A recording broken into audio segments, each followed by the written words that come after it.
Hi, everybody. Welcome to the GTPlanet podcast. I'm Jordan Greer, joined here by Andrew Evans, our editor-in-chief, and Chaz Draycott, our lead video producer. And guys, it's been a while since we were able to get together here Yep. and actually talk. And it has been pretty crazy in terms of what we've been doing and the news cycle, and real life got in the way, and we've had a hard time getting us all together here for some chat, some good talk on all this. And we got a lot to talk about. Yeah. So let's get right to it. The biggest news I think that we have not discussed so far is the upcoming Gran Turismo 7 DLC. They're calling it the Power Pack, Yeah. and it's going to be the first paid DLC for Gran Turismo 7, and it's pretty big. It's a pretty big deal. I feel like the first and probably the headline feature that's going to get a lot of attention from our viewers is the fact that we're getting 50 new races to the game, and in a game where you have the arguably the biggest criticism is the fact that there's not enough races, and which I believe is a very valid criticism. This is a pretty big deal, isn't it, Andrew?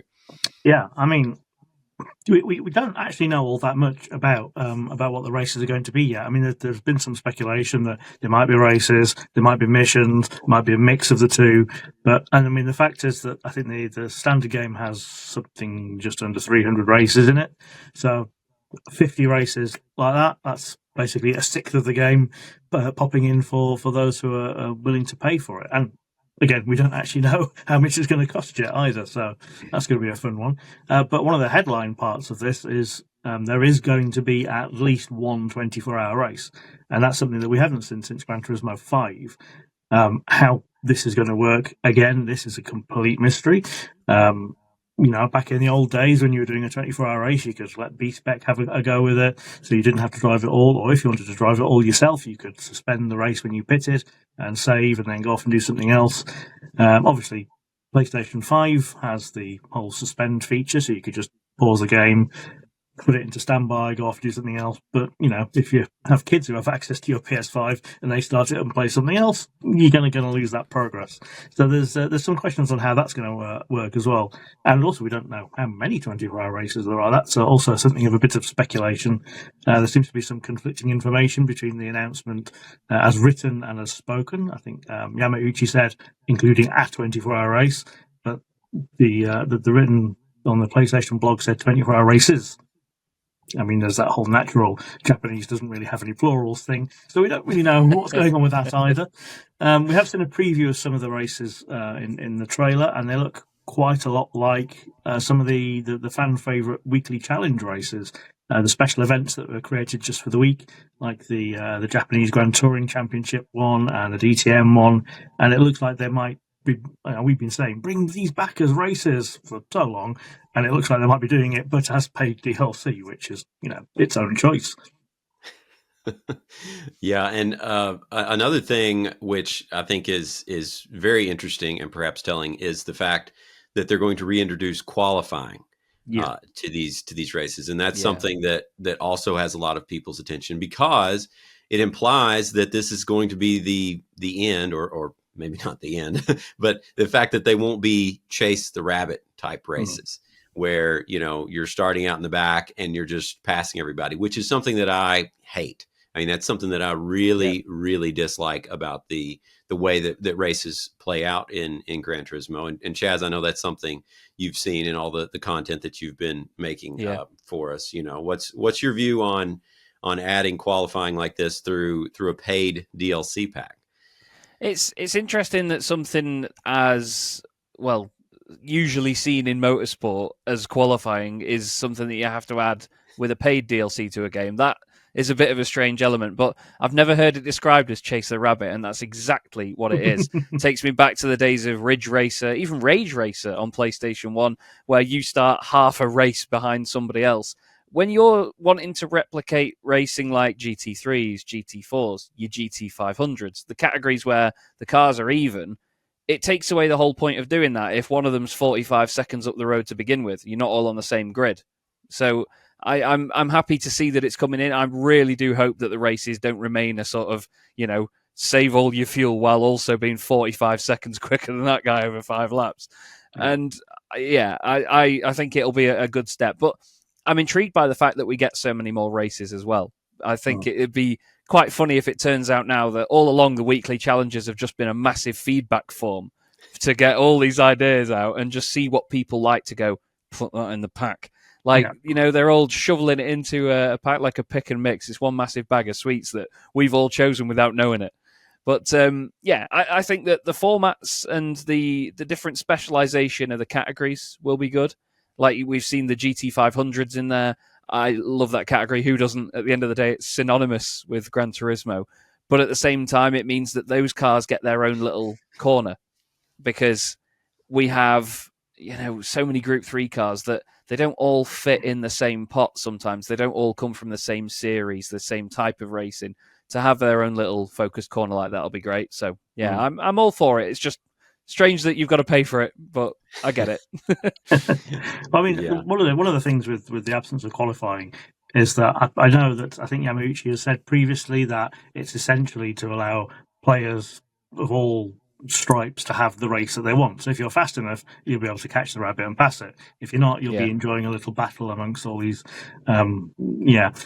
But personally, I've always felt it's a tacit admission that the AI has not been good enough because, quite frankly, it needs that head start in most races. And we've seen an acknowledgement of that with the existence of Sophy and with Sophy 2.0. And, of course, this DLC pack also brings Sophy 3.0. And this is another thing that we have absolutely no idea what this means. What I'm suspecting is that it's Sophy 2.0 with the ability to plan strategy. That's a big enough step to make that a whole new version number. And it's also something that will apply if there are endurance races, because you don't want to be following the regular AI in GT, which sometimes pits for tyres and then has to pit the next lap for fuel because it didn't pick up fuel at the same time as tyres because it didn't need fuel then. On the last lap. It has made a lot of the longer races, it does turn them into, eventual processions because the cars just keep pitting so often. So if we get this new Sophy and, it has the ability to plan strategy and also to anticipate weather with tyres, because that's another one of my favourite races is the hour-long endurance at Spa. But it's an absolute, it's shooting fish in a barrel, because as soon as the rain comes in, you can predict it, the AI can't. So it always crawls round for 3/4 of a lap, spinning itself sideways. So again, we don't really know what Sophy 3.0 is, but hopefully that it's going to be something connected with the endurance races, and the qualifying should be able to rank you in amongst the pack of AI, because if you try qualifying now in Gran Turismo 7 you'll be 30 seconds ahead. Yeah, that's really true. And I think with Sophy, I keep thinking back to the first days of Sophy, and I was fortunate enough to be one of the first people in the media to actually have a chance to try it. And it was running on, a specialized rig. This was at the World Finals in Monaco, I think 2022, if I recall. And, it was so cool. It was so much fun. It was so aggressive and it was so fast. It was just breathing down my neck just from the outset. And Sophy is still good. I still think it's an amazing thing, but it's not what I experienced in those early days. Yeah. And the way that I believe this is something that Polyphony has done in terms of game design. I don't think this is a Sony AI thing, but I believe that the way that they've modified it now, it's not living up to its full potential. And what I hope Sophy 3.0 is sort of unshackling it from these training wheels. That's not even really the right word, but it feels like it's handicapped or it's held back in some way so that it can conform to this game design that for whatever reason Polyphony believes is the best way to make a racing game. And it's not. I don't believe that it is. And I think you can look back at the previous Gran Turismo games, like the early Gran Turismo games where you would do qualifying, and it's way more fun. It's way more fun. It makes me want to do those races so much more. So I really hope that this is an indication that Polyphony has seen the light of sorts and is actually going to do the right thing and use this amazing AI that they have in Sophy to do something great. They've got a great opportunity here to do something really cool. And if they do it right, it will give them a blueprint for Gran Turismo 8 and how that game should be set up and how that career mode should be designed. So I hope they do it right, and I hope that it's got it gets good feedback from the player analytics and things like that, because we as a player base need to send Polyphony a clear signal that if you build a racing game like this, people will play it, and they will enjoy it. So I think the races and the Sophy 3.0, it's all going to tie in to something, and I'm kind of nervous to see how it's all going to play out, because I'm like, please don't screw this up, guys. This could be so great, and it's like it's right there. It's so close. And they have the chance to do it. Will they? I don't know. Polyphony. But there is another possibility with Sophy 3.0, and I kind of touched on it earlier, is that we saw last year a demonstration run with some of the drivers at the World Finals in B-Spec mode. And obviously, if you're watching this, you'll probably know what B-Spec mode is. If you're not, essentially, it's an AI driver that acts as your teammate. In older games, you could train them up, and you get a little squad of them, and you could do 24-hour races with you and 3 others. So, we saw that with Sophy a year ago at one of the World Final events with some of the finalists there. I think Jordan saw a hint of a menu that had B-Spec on it at the most recent event in LA. So there is a possibility we could see B-Spec coming back with Sophy 3.0. It's one of those things that we need to know. We need to know before it comes out. Yeah, definitely. I think B-Spec's important. I mean, you two know, and a few other people know, I've been doing a playthrough of Gran Turismo 4 on my own YouTube channel again, because I never touched it, and I feel awful for not doing so. And B-Spec makes it so interesting, because you could be quicker than the AI, and the B-Spec driver you've got might not be as quick as them, and a lower powered car that you're driving to make it more of a fight could mean that your driver's loads slower. So it certainly makes the races interesting. And a little tidbit as well is that I asked my chat to name my B-Spec driver, and they decided to call him Brody Spectre, which I think is one of the best names they could have possibly come up with. And he's been doing me proud as our Brody, bless him. That feature still gets a lot of attention just from things like that. People being able to name their drivers, and the B-Spec Bob and all that. People have a lot of great memories of that. And, other people make fun of it, and they say, what's the point of all that? I bought a racing game to drive, which I understand, but it's, it was really ahead of its time too.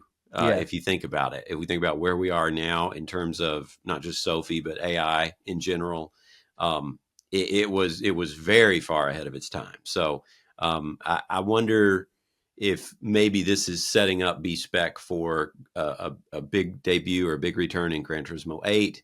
As Andrew mentioned, I did see B-Spec in the pause menu of the build of the game that was running on the actual sleds that were on the stage. So I did the invitational race, media invitational race, and we had a chance to use the same rigs that the competitors were using. When you press pause, with the most heinous penalty of all time, I will point out. Yeah. Don't get me started on that. I wondered if that would come up. We should actually. I didn't put that. I didn't put that in the show notes, but actually, we should probably talk about that at some point. But I think it was just sort of like an auto drive feature. I think that's all it really was. Those stage builds, I guess if you want to call it that, of the game are a little bit unique. And what you see in those builds doesn't necessarily come to the game. It's not necessarily a beta or preview build of things. It's its own thing of sorts. So can't read too much into it, but it does feel, if you read the tea leaves, it feels like we're moving back in that direction of B-Spec. And I think that's a good thing, especially with these days in terms of what the AI can do with Sophy. Everybody's been talking about B-Spec since Sophy was first announced. It seems that was one of the first things people started talking about. So I feel like that was sort of an early indicator that that it may return, and I hope it does, because as you mentioned, Chaz, I mean, Chaz, you're still having fun with it, and it's a feature that came out a long time ago. Yeah. Well, you're that's still it. I mean, enjoying it. Gran Turismo 4 is over 20 years old now, so it's mad, but I still absolutely love it. So it'd be great to see it in its modern form. It was nearly actually older than that, because the reason Gran Turismo 3 is called A-Spec was because there was a plan to have a second accompanying game where you did exactly that with drivers, and it was going to be called B-Spec. So it was nearly, we're talking 24 and a half years ago. God. Yeah, I always thought that was funny, the fact that it's called A-Spec in the actual title of the game. I feel like that's not talked about enough. No, it's. I think everybody. I mean, Polyphony obviously hoped that in the end everyone would forget that, and I think we all sort of have gone, yeah, all right, we'll ignore that and we'll just carry on. Yeah, I feel like that's something, like every time I see the name of the game written out, I think about it. But yeah, like I'm glad you brought that up, Andrew, because it does feel like one of the least talked about things in terms of Gran Turismo history, is that we literally have this very strange terminology in the title of a mainline game. I mean, arguably the best-selling game in the Gran Turismo franchise history. It has this weird thing called A-Spec, which, I mean, is that a Polyphony thing? I mean, what does that even come from? A-Spec, B-Spec? I know what it means, but I don't really know why I know what it means. Does it have context outside of Gran Turismo? Yeah, car tuning. So some brands would have A, B, C spec cars, and they would represent different stages of tune. Very strange. I remember in high school, a load of friends of mine thought that A-Spec was like a special edition of the game or something. It was just Gran Turismo 3, but if you had an A-Spec one, it's like, oh, you got like it was like a release version or something. We all just seem to think it was a special one, but no, I seem to recall seeing B-Spec artwork though. Isn't it blue as opposed to the A-Spec red? Well, the American cover is blue. So right, that'll be where I've seen it then. Yeah, I don't think we've never seen anything about an actual B-Spec version. Weird. That would be maybe a good question for Kazunori in an interview someday. Yeah, and 24 years later, where's Gran Turismo 3 B-Spec? Yeah, and I get the tuning spec thing. Like, I understand that, but it's like it's not even a different spec. It's like a totally different game. That's where I don't get the connection between like A-Spec and B-Spec. As I'm like, what's A? And A is me, and B is something totally different. I mean, they're not necessarily, you might think, people have stage 1, stage 2, stage 3 tuning. They're not necessarily, doesn't work like that, really. It's just kind of like different grades. So like a B-Spec car might be like a cafe racer. An A-Spec car might be more of a track toy, and it depends on who's using it. Really, it's just one of those terms that's absolutely meaningless, but at the same time has a meaning. Yeah. Oh well, and that was a fun tangent, but we should probably get back to the power pack. While we're talking about car tuning, we can go back into the power pack with the 3 mystery cars, including 2 on the cover. Which have caused a lot of chatter on the forums, because no one's quite sure what to make of that. What we see on the cover, I don't know if you've seen the cover, but what we can see on the cover is a Beetle. Well, sorry, it's actually a Volkswagen 1200, the car that's already in the game, being chased by a Porsche 930, which again is a car that's already in the game, and both of them are just fitted out with all of these tuning parts that you just can't get in the game as it is. I think like the Beetle doesn't have a windscreen. It's got LED headlights, which are quite a common aftermarket thing, but they're not available in Gran Turismo 7 as it is. If you look through some of the menu screens, there's an A86 that's in there that's been tricked up in a way that's not possible at the moment in the game. So we've got 3 cars that we've seen so far, 2 on the cover, 1 in the menus, that are tuned in a manner that is not currently possible in GT7. No. And nobody's really quite sure what to make of that. I mean, the one that I put in our article, just because I wanted to shout it out, was that it could be something similar to when Gran Turismo HD launched and you had the 10 cars and then you had the 10 /tuned versions of them. So it could be, we're getting specifically pre-tuned models like that. So it might be a Porsche 930 Turbo tuned. But it might be a whole new slew of tuning parts. But if that's the case, why is it only in the DLC? Yeah, very true. Can I just quickly point out as well that the cover of it all says about a truer racing experience, yet there's 2 Dakar-style rally cars racing around Catalonia on the front cover of it. Like, when have you ever seen that? I know there's a rallycross version. Course, yes, there is a rallycross course, yeah. But I think it's turn 3 at Catalonia, and I was very confused by that wording. It's like saying realistic and then showing some sort of jet car or something. But still, yeah, that just tickled me. Sorry, continue. Yeah, and it also seems like this implies a launch date of December 4th for Spec 3, because we assume that obviously Spec 3 and the Power Pack will come at the same time. And we also have other information referring to the Polestar competition, which suggests that you'll use the Polestar, which is coming in Spec 3, to qualify for a free trip to the World Finals in Fukuoka on December 18th, I believe. Yeah. So that also suggests an early December release, and everything seems to be suggesting December 4th. But as of the time we're recording this right now, we still don't have official confirmation. Yeah. So the Power Pack launch date is December the 4th. But obviously, as you say, we haven't had a firm release for Spec 3. But then again, all the bump for the Power Pack says that you need Spec 3 in order to play it. So either it comes out before then or it comes out the same date. Or they've made a massive error. Well, yeah, there is that. But as Jordan says, you've got this Polestar 5 time trial, which is going to give a prize of a VIP trip to the World Finals in Fukuoka. And if it's going to run for 2 weeks, like they always do, not always, but usually if it's a competition one, they'll run longer than the standard 2 weeks. But a regular time trial runs 2 weeks. So Total Recall now, 2 weeks. If it comes any later than December the 4th, there's not going to be enough time for it to finish and then for Sony to contact people and then get them on the flights. Because, if it's a European or American player who wins, that's a long old flight to Japan. And the finals themselves are on the 20th. And you're going to want to get people there the day before if they're having a VIP trip, because otherwise they'll be asleep for most of it from jet lag. So it does somewhat suggest that the December the 4th is the launch for Spec 3 itself as well. Yeah, we'll see. I think that they love to cram things in at the very last minute and announce things. So yeah, classic Sony move there.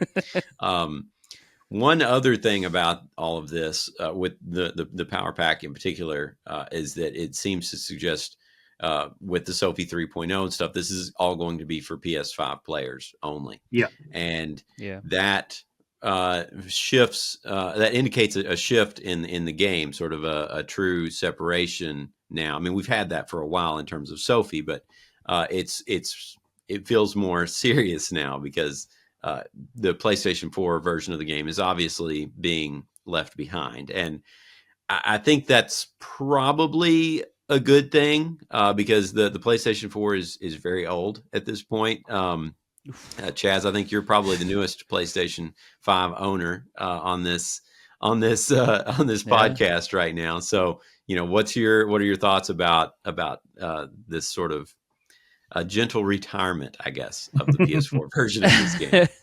I think you're right. It's been coming at the end of the day. There's technological advancements. There's reasons why we've gone from PS4 to PS5 with the amount of AI and the additional weight that not just hardware but software can now carry as well in terms of this big forward momentum. It's only going to be a matter of time before the PS4 is only remembered for being able to play older games on, similar to what we do now with the PS3, PS2, and the original PlayStation. Before long it'll be an emulator. But yeah, it's bound to happen, in all aspects, whether you play on different consoles or whether you play on PC. I mean, I do mainly PC gaming, and just 1 year in technology, not just in hardware but software, can make such a huge difference in capabilities. So yeah, I think with the PS5 Pro coming along as well, it's going to happen at the end of the day. It's just how the world works with these sorts of things. And not everybody will have day one access to a PS5 or a PS5 Pro, and that's a big shame. But unfortunately, that's the industry. That's just how it goes, I'm afraid. Yeah, I mean, the PS4 is now reaching the age of the previous console. Well, not the PS3, which was an exception, but it's reaching the age now where the PS2 and the PS1 were kind of retired. They happened in stages. In fact, really weirdly, like the last game for PS1 was launched in like some absurd date, like 2008. I think there was one even later than that. So the games do still keep coming for a time, but it's kind of a stage thing. And there is talk that spring 2026 is going to be the start of the phase-out process of the PS4. What's been talked about isn't exactly, retiring it. It's kind of like stopping certain features being available on new games as they're submitted. But that's kind of the start, and it's about the right age. The PS3 was an exception; it was retired a bit early because nobody really bought it, and it was a bit complicated to develop on, and they replaced it, with the more user-friendly PS4. So it was had a slightly shorter lifetime, and it didn't sell very well. So the PS4 is kind of reaching that age now. I don't personally think they're going to stop. Polyphony are going to stop supporting GT7 for PS4 before they stop supporting GT7 completely. So I think you're still like PS4 and is still going to get updates, still going to get the free updates. They're going to get everything that's in the free updates apart from the new Sophy races. They're just, are overtly now getting the poorer, the second relation version of the game compared to PS5. And as Jordan says, it has been happening for a while. I think since that, February 2023 when they had Sophy and PSVR 2 both coming at the same time, both PS5 exclusive features. I think that was the death knell. That was if you've got a PS4, get a PS5 now because you're being left behind. I think that was the clarion call at the time. There are still people playing it on PS4. Good for them. But we're kind of reaching the point now where it is the poorer relation of the version of the game. Yep, and I think the last thing I want to talk about with the Power Pack is the fact that it is paid DLC. Yeah. This is the first paid DLC that we've had for Gran Turismo 7. There are a lot of different ways to look at this. I think some people are somewhat upset that they're being asked to pay, but a lot of people say, well, we've gotten a lot of content. Additional content for free. The game Gran Turismo 7, more than any of the other games, I mean, I guess you could say Gran Turismo Sport too, but it really feels like a live service game in many ways, and they just keep adding all of this free content. But I think one thing that separates this Power Pack is it does not seem to be adding, like, you're not paying for new cars specifically, you're not paying for new tracks, you're paying for new game features and game content in the form of these events and stuff like Sophy 3.0. So how do you guys feel about this, and how do you think that what do you think this signals to the Gran Turismo community, and how do you think it's going to be received? So again, as you've said, it's always was going to be received in one of two ways. We have had people who've been saying, I want to pay for content for years, because they think that if they pay for content, it will focus cars onto the cars that they want. I mean, I guess it makes sense somehow. I suppose that the general idea is if people don't buy the packs full of SUVs and they start buying the packs full of the supercars and GT3 cars that they want, Polyphony will focus more on that. That isn't entirely how their processes work, but, yay for optimism. But yeah, again, people don't like paying more for games that they've already paid for. We have, as you said, we've had essentially 3 years of support for GT7 with updates almost every month. I think 10 months out of every 12 for each year so far, which has brought along 100 and something cars. Not quite as many tracks, because we keep on saying about not quite as many tracks, although Spec III is going to go a long way towards addressing that one. And it's just the nature of the beast that, I mean, we did see something similar with the Lewis Hamilton DLC for GT Sports with the that was an interesting one. All that really did was it unlocked some special versions of cars you already had. It raised the credit cap from 20 to 100 million. Earning money in GT Sport was a pain anyway. It also actually gave you some missions so you could earn that amount of money as well, and they gave you some diamond medals instead of gold, so you could feel a bit more special. This feels similar to that. It's giving you the new experiences. It's not diluting the original game in any way. It's not making it pay to win. The crucial thing that we don't really know is how much it's going to cost. There's a lot of speculation on it, largely focused on someone being a bit of a wag and editing the website with the inspect element and then screenshotting it to prove it was $50, which, well done for falling for that one. We don't know how much it's going to cost. We've got a poll on our thread where I think the average is now it's something at $20. I think what people think it's going to cost could be anything really, $20 to $30 maybe. It does come with 5 million credits, which if you wanted to buy it separately right now would cost you nearly $50 in if you bought the microtransactions. Because you would have to buy much smaller ones. They scale quite regularly. So if there was a 5 million credit pack, that would cost you $40. You could possibly infer from that the price of the DLC if that's included, but we don't currently know. So yeah, just guessing on that one. I think it's going to be interesting to see the cost specifically. Yeah. I think it would be a silly move. Going to depend on the cost. Yeah, 100%. Yeah, I think it'd be a silly move for it to be anywhere near the original price of the game. But at the same time, when you look at how much content we've had out of it, like you've rightly said, we've had free content for years now. You could suddenly, they say, right, we're going to charge you for all this now. It's like they charge you at the end of the meal and they just price it all up. But I think it's going to be around the $20 to $30 mark. And I think that would be the best price point for them to put it at, because there's a lot of good stuff that comes with it, new experiences. Like we've been saying, Andrew, the whole time, when you get one new car, it's how many experiences. You get a new track, it's hundreds more. They're throwing hundreds more experiences at us with just the track alone that's going to come to Spec 3. Having more on top of that with the power pack and all the events, and there's more intricate features, like Jordan said. It's more than just new cars that are coming to the game. So, yeah, I think they're right to charge for it, because it could be, well, maybe even a last hurrah for GT7 with us not knowing how far on the horizon GT8 is. So, we'll see. Well, yeah. I mean, we might know. We're just not telling you. These two might know. I don't. Oh, well, on that note, let's move forward and talk about the Gran Turismo World Series event in Los Angeles, because this was a special one. This was one that, I attended this for anybody who doesn't know. I attended this one on behalf of GTPlanet. It was a U.S. event, the first U.S. event that we've had since New York in 2019.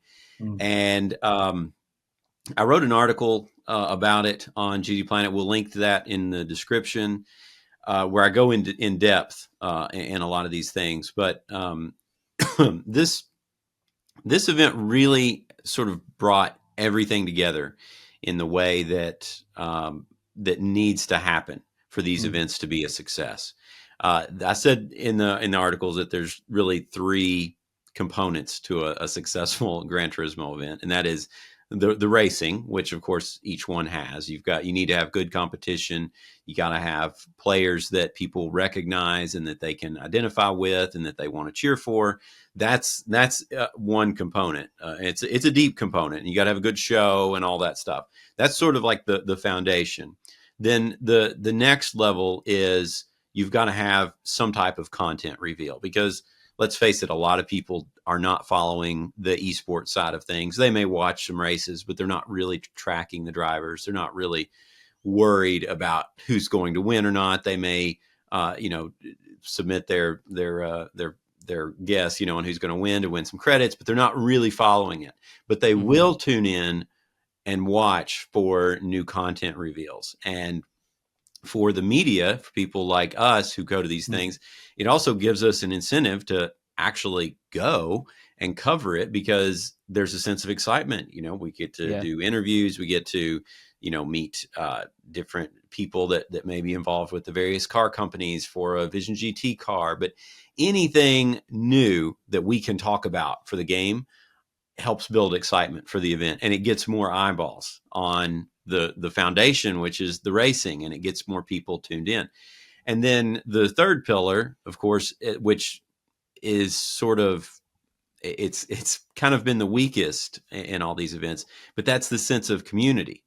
And that is where you have all of these people that are watching this show right now, people that are on GTPlanet, people that love this game and love racing games, love cars. Like, we're all sort of connected by this common thread of things that we find interesting. And it's even a niche. It's like a niche of a niche, if you want to call it that, because there's a lot of car guys out there. There's a lot fewer car guys who are interested in car racing games and how these games intersect with cars and technology and culture in a way that Gran Turismo does.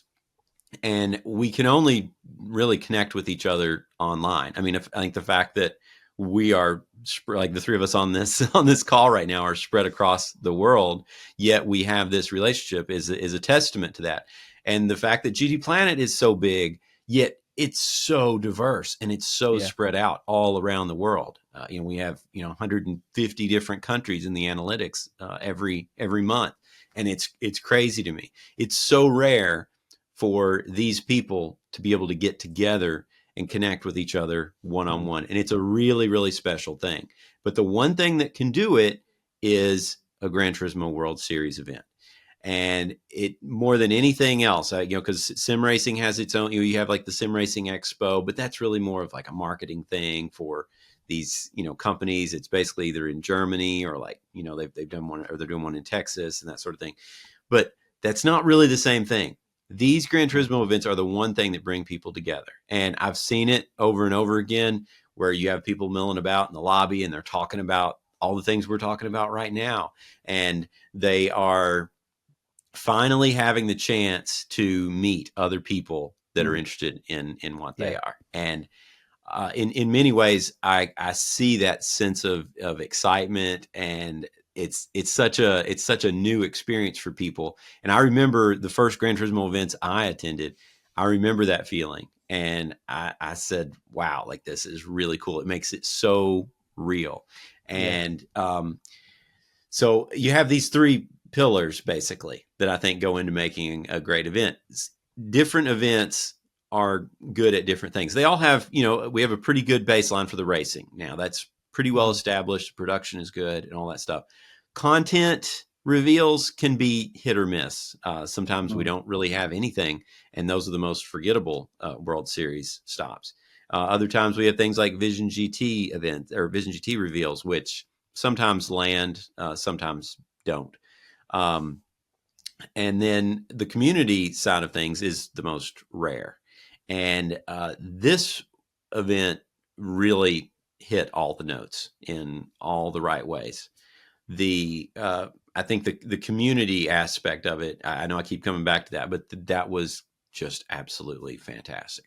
I've never seen a Gran Turismo event with this kind of atmosphere, with this kind of excitement, with this just raw enthusiasm. I was walking around just soaking up this atmosphere, and I had people coming up to me, they recognized me. They saw, I was wearing this, they saw the GTPlanet on my shirt, and they're like, "Oh my gosh, are you Jordan from GTPlanet?" I'm like, "Yeah, that's me."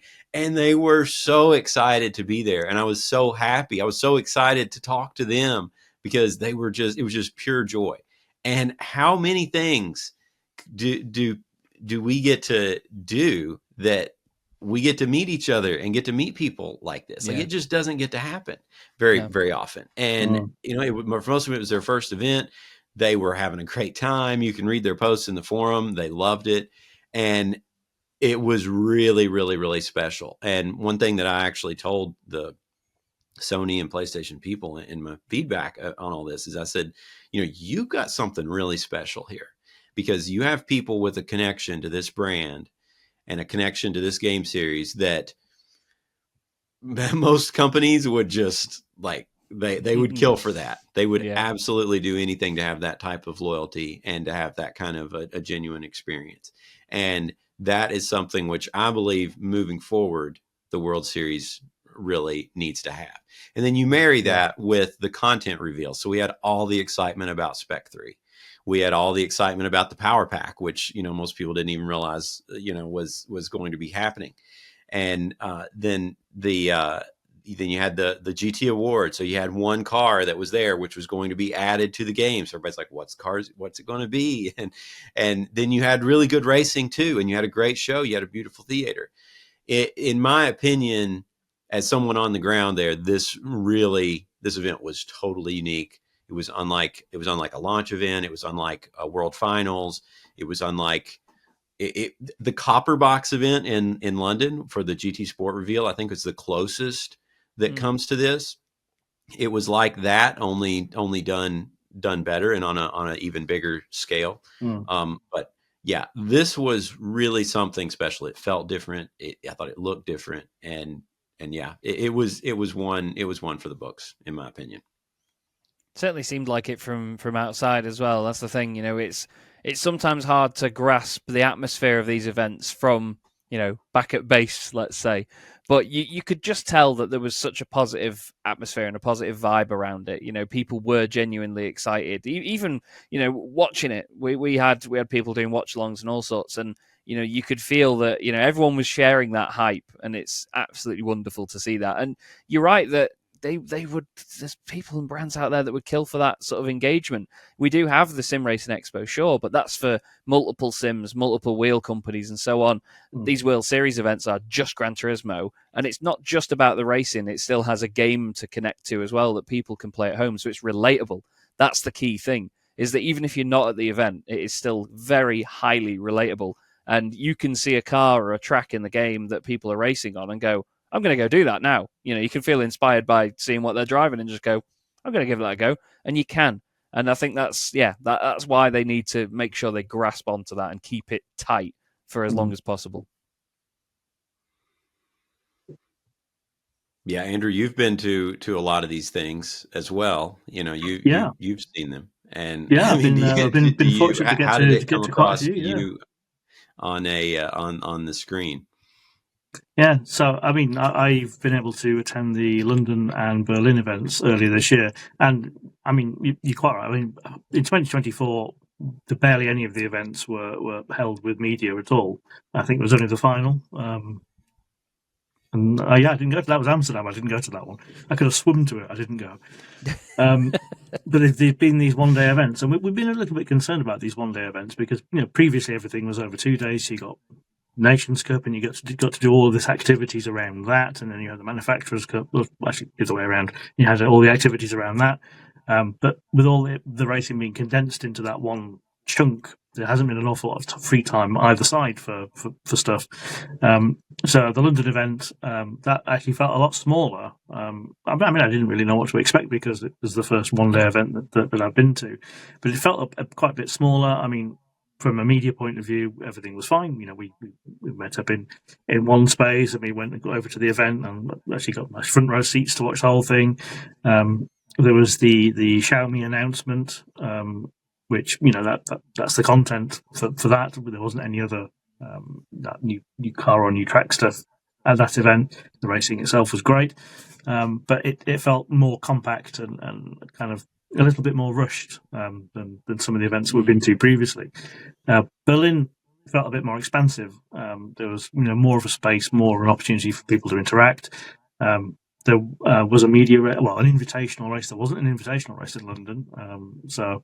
And we've had, they used to be called Pro-Ams, so it was you had the pros who were the drivers who have qualified, and the AMs who were the media and influencers and invited guests and so on and so forth. So there wasn't actually one of those in London, which again helped it feel a lot more compact than usual. And it's only a 2-hour train ride away, so it felt like I was there and then I wasn't.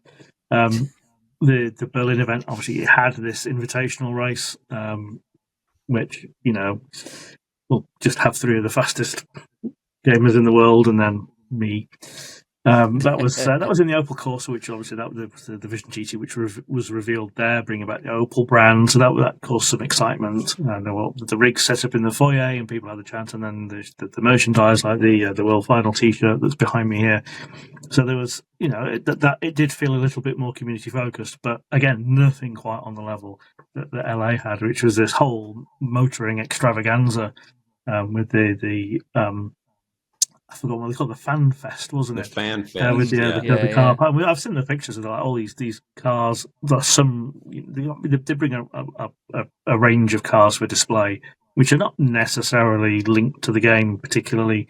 In London, we had the Valkyrie at the front, which was, and then there was a BMW M4 over there, and everyone was going, "Oh, that's definitely coming to the game now because it's here." No, that's not how it works. No. Similar experience at Berlin, where they filled the plaza with all of these cars, and one of which was the M4 GT3. Oh, it's definitely coming to the game. It's there. No, that's not how it works. Still got the M6, thank you. Yeah, but that did make it feel more community oriented because the people were milling around. But again, there's nothing on the level that we saw at LA with all these cars. Some of which, the display that I've just mentioned, but also we had these 50-ish cars that were there for the GT Award to revive that tradition from SEMA that we've seen over the past 20 years, where a car gets handpicked by Yamauchi to appear in a Gran Turismo game in the future. And this one was an interesting Prelude, which is very well known amongst the SoCal Honda tuning groups, of which there are more people than you might think. And then you had the I suppose concert afterwards with the grand name of Gran Turismo, Lil Yachty, doing his bit. Thankfully, not singing about Sprite this time. But it felt like a massive celebration rather than here's an esports event. And George says people don't necessarily follow the esports. If you sit at home and you watch the YouTube streams, you watch the comments coming through, people are going, "Where's Igor Fraga? Where's Mick Cazal?" Yeah. Well, they're not qualified for this one because this is the Manufacturers' Cup and it's the American drivers or the European. Max Verstappen in this race. So people don't really pay attention to that thing. I mean, we do. Obviously, we love it. But people they're not necessarily there just for the esports, and that was the big focus of the London event was the esports. We did have the reveal of the Xiaomi, which we haven't had yet, but it was more esports. So this was more of a festival event, and it looks like that might be again what they're going for with the finals in Fukuoka, because they're actually holding it alongside a motor show in the same venue as the motor show, which does explain the rather peculiar timing of the weekend before Christmas, which I think is going to make a lot of people very happy. But I'm extremely envious of Jordan's experience at LA. I mean, I wouldn't have dealt with the flight and the jet lag and having to recover the weekend. I mean, he caught a cold as well, so I would have probably been dead from that. But otherwise, I was quite envious of him being there. It looked like a cracker. It really was. It really was one for the books, and I hope that they take this advice on board. And as you mentioned, Andrew, the Fukuoka mobility show is basically the main reason that the date is so late. So I think it's a good sign that maybe they realize that they do need to focus on these sort of these community aspects of it. And you mentioned the cars that were there. I really liked it because it felt like, I mean, all of these cars these weren't just like random people showing up. They applied, to actually have a chance to bring their cars, and they didn't want just anything driving up. But still, it felt like these cars were owned by real people. And at this event, you didn't really have people saying, "Oh, that's going to be in the game," because I think they sort of understood that as well. Even, the more casual viewers, they realized like these are people that like Gran Turismo, know what Gran Turismo is, and want to be associated with it. They're coming to show their cars and to show what they drive in real life. And that made it even more a sense of community. It was really, really special. The Lil Yachty thing was odd because he doesn't have a Gran Turismo connection. However, he did show up wearing a Gran Turismo 2 sweatshirt, which is like real and rare. And I was actually with the people from Polyphony and Sony at the time when he came out, and they were like, "Is he wearing the Gran Turismo 2 sweatshirt?" And they're like, "Who gave him that?" They're like, "Did you give him that? Did you?" And they're like, "No, he just showed up wearing that, like as if he just pulled it out of his closet. He's been saving it for years, waiting for the chance to pull out this vintage piece of Gran Turismo memorabilia." So I mean, to I be did fair, like that. he is known. Well, I mean, if you know him, he is known for gaming. He's a Fortnite player, I understand. So you know, maybe if he's particularly engaged with game culture, then you know he might have. Yeah, I've got to attend this Gran Turismo event. Have you got any swag? One of his friends, and yeah, here's this from 1997. Yeah, don't take out the cellophane. Yeah. Yeah, but I did appreciate that. I thought that was a cool gesture on his part.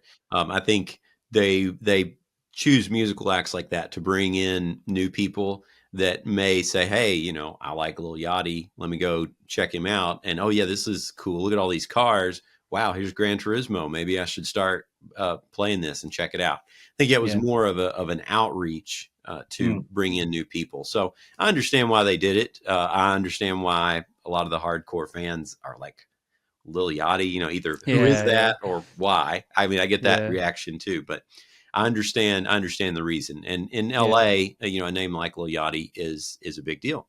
So overall, just a great event. In terms of the content reveal, the Renault ESPACE F1 was shown off during the stream, like in the theater, and everybody went crazy. Like you could just hear the reactions in the room, and everybody's like, "What?" You know, it was crazy. And I was thinking, how many other audiences or like theaters could be this excited about the reveal of a totally obscure van built around an F1 car? That was like, you know, it's what, like 20 some years old at this point. And I was like, where else would you get this kind of reaction? And it was a great feeling. It made me feel connected to all these people even more because I appreciated it and I knew they did too. And I think it's a really great car to come back to the Gran Turismo series. I know you're both excited about it as well. By strange coincidence, people who've been watching these videos for the past few months will have noticed there's actually a Matchbox model of one just there, and it's been there for 4 months. I didn't know anything about it. It just happened to have been there. It is. I mean, it's an icon at this point, that car. I mean, only in France would you ever show a Renault ESPACE on a screen and people would cheer. You know, it's not something that happens often, but yeah, it's so great to see. I physically, when I saw the news come out, I sat up because I think it's when the news came through in the morning, and I'd woken up and I saw my phone and I physically punched the air because I was that excited at this car coming back. Because sure, it was great on the older games, and I think the last time I used it was GT2. I think that was its last. That was appearance. The only game it was in. Yeah. I was going to say I couldn't remember if it had been in another one, but it was only GT2, and it was good then because it was a riot. I remember using it in my playthrough I did, and it was just hilarious. But now when we get it in, you know, full fidelity with modern laser scanning, whatever they do, it's going to be just an absolute riot on top of what it was before. It's going to be extra fun. And can I just quickly point out that it's quite ironic to have an artist that has the word yacht in his name to take part in a car event. I'm sorry, I was clinging to that for so long. Ignore me. Excellent. I'm so glad we have this platform for you to share your thoughts this, Chaz. That's how my brain works. I was going to say it's late at night, but it's only 8:30. His Fortnite name is FaZe Boat. There you go. Well, at least he plays to the joke. That's good. Oh gosh. And of course the other big reveal in Los Angeles was Polestar. Yeah. And that was the Polestar 5 and everything, and that's what we got to drive in the invitational race. And so I had the chance to drive the car. The Polestar people were all very nice. So I don't want them to think this reflects on them. I'm sure it's a great car, but it was a boat to drive. It was a total boat. Nice segue. Yeah. It's a great Was segue. it Was a little yachty behind a little the wheel. yachty, yeah. Yeah, it was more of a big yachty, I think. Like a cross-channel ferry. Yeah. That's Tom Brooks's line, though, isn't it? Understeering like a cross-channel ferry. You know, I think I have a claim to fame that I told him that one a while ago. I'm going to have a word with him. You should. But no, it's right, though. At the end of the day, I mean, you've said it before yourself, Jordan, with electric cars. You know, it's great that they have this, you know, it's a modern technology that they have in the game, EVs and hybrids and so on. And it's lovely to see that they are in racing games, and obviously because it's for car people and we all appreciate the way the technology moves. But they're just a bit numb and a bit dead. They don't translate, do they? No, they really don't. They don't translate at all. There's just no sense of. I mean, when I saw the combination, the car and track combination at brands with the Polestar, I was like, wow, this is going to be total chaos, because you got a track which, you know, sort of induces understeer through a lot of the corners, and then you've got a car that is going to basically understeers, you know, at almost any speed. It understeers sitting still. Yeah, standing still, it's understeering. This is a bad combination. And, you know, I think that it goes to show really only a few of us were able to really navigate the car without incident. I had an incident. I was, if you watch the race, you can't really see it. They don't really show what happened to me, but I missed my braking point by, I want to say like maybe 3 inches in virtual space. And I just couldn't really recover it. And then I dropped 2 wheels going into the first turn, and, you know, down that hill. And I mean, it's a brutal turn anyway in any car. But I just couldn't recover it. And I was hanging with Steve, Super GT, at that point. I mean, he was obviously faster than me, but I was hanging with him until that. And then my race was over after that. But it wasn't entirely over after that. It was over when, I mean, Brands Hatch Indy, you can't have a multi-lap race on Brands Hatch Indy with a field that comprises Super GT and people who've never played the game before, because it's a 50-second lap. You're going to get lapped people, and they're going to be all over the place. And, you know, because they've never played the game before. It's not on them necessarily. And we all saw you get the most. I mean, I can't swear on GTPlanet, can I really? But the most. I'll bleep it out if you want. Heinous penalty I've seen and I copped one when Tokyo South debuted, and they had that absolute cluster on with no rules whatsoever. I think that's the worst stewarding I've seen at a live event. Because you got, I mean, there was another driver who was challenging with you for the podium, who was shoveling people off the circuit. Got nothing. You got what? 2 seconds for? Yeah. Well, 3 for basically having a back marker stop in an acceleration zone on the exit of a corner. Yeah. I don't know what else I could have done or what I was supposed to do. It was. I mean, we were, you know, tracking out. You'll have to remind me the name of that corner where you come down the hill and it's to the left. Graham Hill Bend, isn't it? It's his hill. Yeah. You know, you're coming down there, and they had a scuffle to the drivers in front of me, and one guy went off, and then there was a back marker, and then he was like trying to recover, and you know, I'm going through the corner, I'm carrying speed, I'm glad, because you know the track is sort of opening up a little bit. And the guy just doesn't go anywhere as we're going out onto the. I have no idea why you wouldn't just accelerate. And then I hit him, and he starts to spin, and then you hit the back rear quarter of the car, and then I was fortunately able to go on, and then I got a penalty for that. I don't know what I was supposed to do, but it cost me second place, so I'm not happy about that. Dangerous rejoin, stewards. Dangerous rejoin. Yeah. Look it up. Yeah. But that was crazy. Yeah. But back to Polestar, it was a surprise to see them from my point of view. Because, I mean, their only game appearance previously was in Need for Speed, and I was actually. Some of you may know I'm a freelance person, so I work for whoever pays me. And I was working for Geely at the time, and I spoke to Polestar about this, and it was like, we didn't want to be just a car in somebody's big car list. We wanted to be the hero. Like, well, you got that, and you got the Kaiser Salim body kit on it. That was fantastic, and you got all the focus on that. So I was very surprised to see them showing up 5 years later on in Gran Turismo. But of course, they're going to feature in that time trial, which we were talking about earlier, where we don't know how long it's going to run, but it's going to be at the same track, runs at Jindy, so that's no PTSD from Jordan there. And the fastest eligible time is going to win themselves a VIP trip. We assume +1 because it usually is to the World Final in Fukuoka. Jordan's going to be lifting just out of habit and coming out of Graham Hill Bend. Crazy. I did get a chance to drive the new Yas Marina circuit in Spec III. And it was in the Ferrari 296 GT3 car, which is coming in that update. And I was really, really impressed with the track.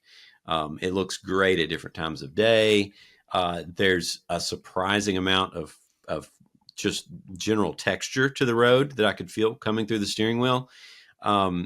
I really like the track. I like the circuit. I think it looks great. The detail on all the buildings surrounding it, I always knew that Polyphony was going to do a great job with this. And, and I know the team members who were responsible for building this track, and they've done a fantastic job. I think it's one of the best renditions of this circuit that we've seen yet. And I think it's going to be a new fan favorite in Gran Turismo 7. I can't wait to get this in my own rig and start driving it more, because it's really great, and it's just one of 2 tracks we're going to get in Spec 3, which is even more mind blowing. Yeah, and we've still not seen sight nor sign of Circuit Gilles Villeneuve yet. So if they are coming on December the 4th, not that long left to see a preview of it. Yeah, I'll do one.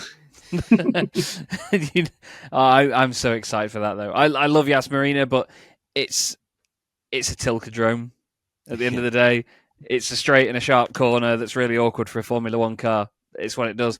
Great circuit visually, though, and I think that's one of the best things. Is it's a very good place for Polyphony to show off their visuals. And like Jordan said, it's not just about the track itself; it's the scenery and what's around it as well. The event. I've seen many broadcasts on Assetto Corsa Competizione, iRacing, R Factor 2, which still looks like it was made in 2006. And, you see the trackside cameras, and you get all the artsy-fartsy cameras that float down the barrier and look into the grandstands and stuff.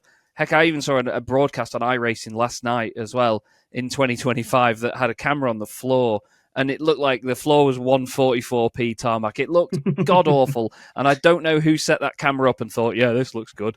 But whenever you see anything trackside from Polyphony, it is pin-sharp. It is beautiful.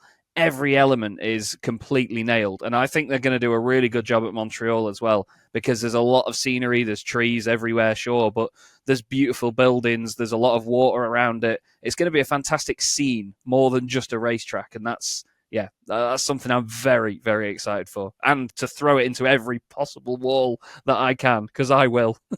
And I won't be the only one. People will. It's going to be mayhem when the first daily races come out there. Can't wait for that. Yeah, it's going to be a popular one, I think. So, 100%. One, I will say really quick, I had a chance to meet and interview Big Mike, the owner of the Prelude, which won the GT Awards. One of the nicest, coolest, most down-to-earth guys ever. So if you do have mixed feelings about the car and the color and all that, don't worry. The guy who won is definitely very deserving, super passionate about his car. He loves his car. He loves Preludes. And I don't think they could have selected a better, more passionate winner. And this guy is really excited about his car being in the game. So that's mad. So yeah, but that's probably the subject of another video. I need to share that interview that I conducted with Big Mike, but just wanted to throw that in there before we move on. So, and we do need to move on. We do need to move on, and I think we'll sort of move past all the Gran Turismo stuff now. And real quick, the biggest news, arguably, in the F1 franchise to come for quite some time is the fact that F1 25 is going to get some new DLC for F1 26, and there's not going to be a completely new game. This is pretty interesting. Yeah. I mean, paid DLC is not necessarily something that we always get that excited about, especially when it comes to EA. But for the first time in 2009, I think it started. The first time since the series has, had its annual F1 releases, it has released a game every year, and that has its mixed responses. I think we were a bit mean but accurate about F1 24's status as basically being a DLC pack that cost you 70 quid. And it seems that sort of comment has been taken on board because they're not going to release a game in 2026 at all.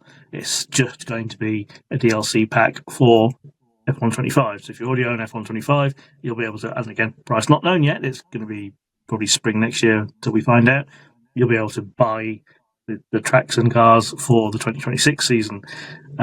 It's actually a bit of a strange time to do it, perhaps. Then again, I can also say it from the other side of the coin, because 2026 is one of the biggest rule changes in F1, possibly since the start of the hybrid era. Where, we had a few years ago, we had the ground effect cars came in. It's as much of a change as that. They're changing so much about the cars that they've only really been evolving for the past 3 seasons. That this is going to be a whole new way of driving. A lot of the drivers have been saying various things about how interesting the new cars are to drive.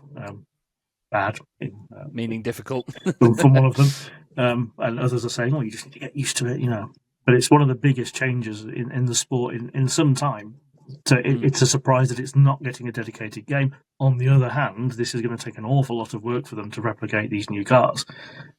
So they're going to take a year, and F1 27 is going to be the next new game, and that's going to give them the chance to develop this properly for that game. But it is massive that after the last, 18, 17 years, they've been putting a game out every year, and now this is the first year where they're not doing it. There's been this speculation that they are contracted by F1 to put a game out every year or else, which there has been rumours recently of a new contract being agreed, and this is with full support of F1 and Formula 1 management, where they're just taking a beat for next season. So you will still get to play the 26 season if you want. If you buy the DLC, you're just not getting a full game next year, which is it's a really interesting approach. And I think it was mentioned on our forums actually that the WRC was actually taking this approach as well before the license went elsewhere. So it's an interesting change to EA's policies. I mean, they've got so many sports games that obviously we don't cover because they're not in our sphere, where this sort of thing could apply, where they're not just pushing out a new, exactly the same, well, not exactly the same game, but what looks like exactly the same game with just a bunch of different names and strips and liveries in it. So it could be an interesting approach for if it's carried out across the whole EA Sports portfolio. Yep, interesting times, very interesting times for sure.